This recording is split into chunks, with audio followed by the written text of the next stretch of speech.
नमस्कार, मैं डॉक्टर रजनीश कुमार बारहट, सहायक आचार्य संस्कृत, राजकीय महाविद्यालय नवलगढ़ के यूट्यूब चैनल पे आप सभी का स्वागत करता हूँ।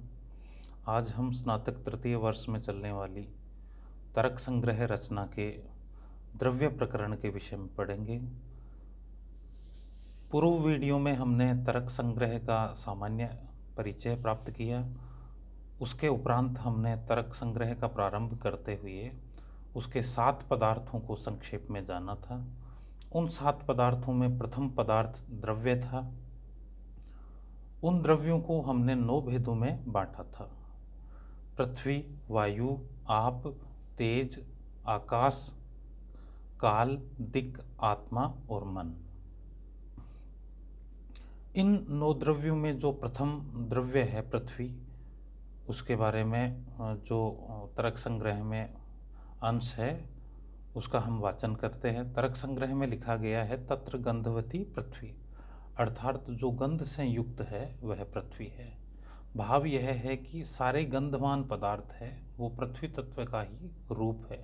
जिन जिन में गंध है वो पृथ्वी तत्व से संबंध रखते हैं। आगे उस पृथ्वी द्रव्य के भेद किए गए हैं। या द्विविधा, और वह पृथ्वी कितने प्रकार की है? 2 प्रकार की, नित्या अनित्या च, एक नित्य और एक अनित्य। आगे लिखते हैं नित्या परमाणु रूपा, अनित्या कार्य रूपा। जो नित्य पृथ्वी है वो परमाणु रूप में है और अनित्य पृथ्वी है वो कार्य रूप में है। परमाणु रूप और कार्य रूप को थोड़ा सा हम स्पष्ट करते हैं। जैसे विज्ञान में परमाणु है वो किसी भी पदार्थ का, किसी भी तत्व का सूक्ष्मतम रूप होता है, उसके टुकड़े फिर नहीं हो सकते। उस परमाणुओं से ही उस बड़े रूप है वो बनते हैं।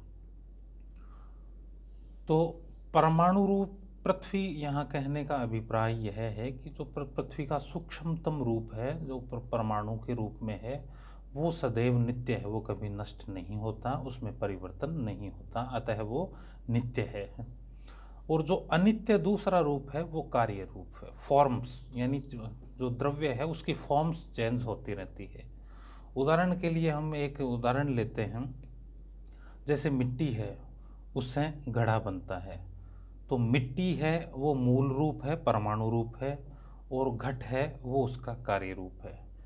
क्योंकि मिट्टी से घड़ा बनता है, घड़ा बनने के बाद वो थोड़े दिन रहता है फिर पुनः नष्ट हो जाता है, तो पुनः मिट्टी में ही वो परिवर्तित हो जाता है। तो मिट्टी है वो एक रूप से देखा जाए तो परमाणु रूप है, इसलिए वो नित्य है, वो हमेशा रहेगी।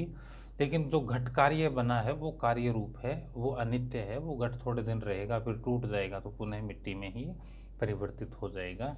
इस तरह पृथ्वी द्रव्य के भी 2 रूप है, एक नित्य जो परमाणु के रूप में है, एक अनित्य जो कि कार्य रूप में है, जो बदलता रहता है। आगे लिखते हैं पुनस्त्रिविधा शरीर इंद्रिय विषय भेदात। पुनः इस पृथ्वी द्रव्य के 3 भेद और है, शरीर, इंद्रिय और विषय। इस पृथ्वी द्रव्य का शरीर क्या है? शरीरम अस्मदादि नाम, यानी हम सब प्राणियों के जो शरीर है वो हम शरीर रूप में इस पृथ्वी द्रव्य के को देखें तो हम सब प्राणियों के शरीर है, वो इसका शरीर है। शरीरम अस्मदादि नाम। इंद्रिय, इंद्रिय क्या है? इंद्रियम गंध ग्राहकम घ्राण नासाग्रवृत्ति, जो गंध को ग्रहण करने वाली नाक का अग्रभाग है, नासिका का अग्रभाग, वो इस पृथ्वी तत्व का इंद्रिय। यानी इस पृथ्वी तत्व का हमें बोध किससे होगा? जो नासिका इंद्रिय है, जो गंध को ग्रहण करने वाली इंद्रिय है, उससे बोध होगा। ये शरीर रूप में कैसे दिखेगा? सारे प्राणियों के जो शरीर है, हमारे वनस्पतियों के, जीव जंतुओं के, वो सारा सबके शरीर क्या है? पृथ्वी रूप है। इंद्रिय बोध कैसे? नासिका से है। और विषय क्या है? विषयो मृत पाषाण आदि, और जो मिट्टी पत्थर इत्यादि दिखाई देते हैं वो इस पृथ्वी द्रव्य के विषय हैं। तो हमारा प्रथम द्रव्य पृथ्वी हुआ। उसके उपरांत द्वितीय द्रव्य जल है।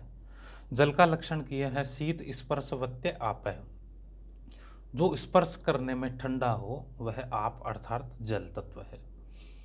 जल स्पर्श में सदैव ठंडा होता है, इस पर कुछ प्रश्न है। लेकिन इनका समाधान ये है कि गर्म जल हो तो भी वो अग्नि इत्यादि या गर्म वस्तुओं को ठंडा ही करता है, अतः जल की जो मूल प्रकृति है वो शीत है। इसलिए शीत स्पर्शवत्य आप है, जो स्पर्श में शीतल हो वह जल है। पृथ्वी की भांति वह भी ताद्विविधा, वह दो प्रकार का है, नित्या अनित्याश्च, एक नित्य और एक अनित्य। वहाँ भी नित्य परमाणु रूपा, जो नित्य जल है वो परमाणु रूप में है, उसमें कोई परिवर्तन नहीं होता, वो जल ही है। अनित्य कार्य रूपा, और जो अनित्य जल है वो कार्य रूप में है। एक ही जल है, वही घट में जल है, वही ग्लास में जल है, वही किसी पात्र में जल है, उनका जलत्व है परमाणु रूप में एक जैसा है, लेकिन कार्य रूप में दिखाई देने में, व्यवहार में वो सब अलग अलग प्रतीत होते हैं। पुनस्त्रिविधा, पुनः तीन भेद किए हैं पृथ्वी की भांति ही। शरीर इंद्रिय विषय भेदात, एक शरीर एक इंद्रिय और एक विषय। शरीरम वरुण लोके, जो जल है उसका शरीर कहाँ है, वरुण लोक में। वरुण जल का देवता माना गया, वेदों में हमने वरुण को जल का देवता माना है। तो जो जल है वो समुद्र लोक या वरुण लोक उसका शरीर है। इंद्रिय रस ग्राहकम रसनम जिह्वा अग्रवर्ती, और उस जल को किस इंद्रिय से ग्रहण किया जाता है, रस ग्राहकम रसनम, रस को ग्रहण करने वाली जिह्वा, उस जिह्वा का अग्रवर्ती यानी आगे का भाग है, वो उस जल के जलत्व को ग्रहण करता है। विषय है सरित समुद्राति, और उसके ऑब्जेक्ट विषय क्या है, नदियाँ और समुद्र, इनमें वो जल ऑब्जेक्ट के रूप में हमें दिखाई देता है। तो दूसरा तत्व है, दूसरा द्रव्य है वो जल हुआ। उस जल के बाद जो तृतीय द्रव्य है वह है तेज। तेज का ग्रंथकार ने लक्षण लिखा है, उष्ण स्पर्शवत तेज है, जो छूने में स्पर्श करने में कैसा हो, गर्म हो, उष्ण हो, वो द्रव्य क्या है, तेज है। वह भी तच्च द्विविधम नित्यम अनित्यम च, वह भी दो प्रकार का है, एक नित्य एक अनित्य।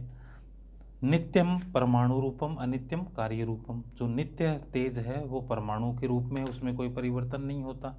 अनित्यम जो अनित्य है, जो परिवर्तनशील है, वो कार्य रूप में है, वो अपने फॉर्म्स में बदलता रहता है।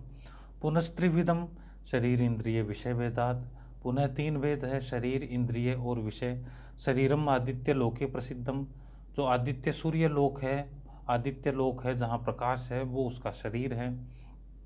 उस तेज का हमें किस इंद्रिया से ग्रहण होता है, इंद्रियम रूपग्राहकम चक्षु कृष्ण ताराग्रवृत्ति, जो इंद्रिय है वो रूप को ग्रहण करने वाली आँख का जो कॉर्निया का अग्रभाग है वो उस तेज को ग्रहण करता है, वो उस प्रकाश को ग्रहण करता है। हम विज्ञान में भी पढ़ते हैं, प्रकाश या किसी वस्तु के स्वरूप का ग्रहण हमें आँख से होता है।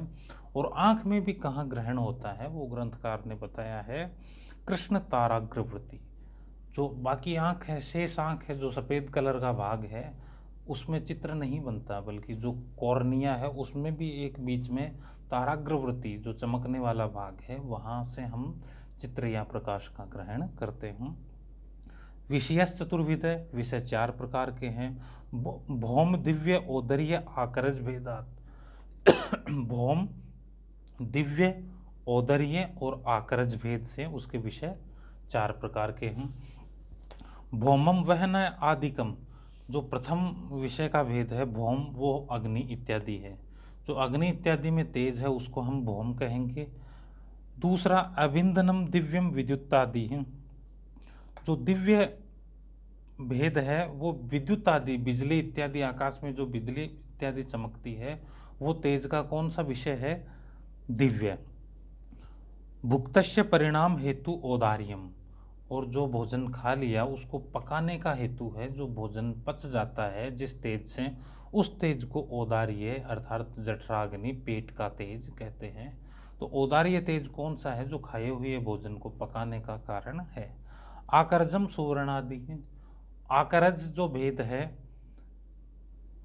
तेज का वो कौन क्या है, स्वर्ण आदि, जो सोना चांदी इत्यादि है, वो जो खान से निकलने वाले चमकीले पदार्थ है, तेज को उत्पन्न करने वाले हैं, उन सबको हम आकरज श्रेणी में बांटते हैं।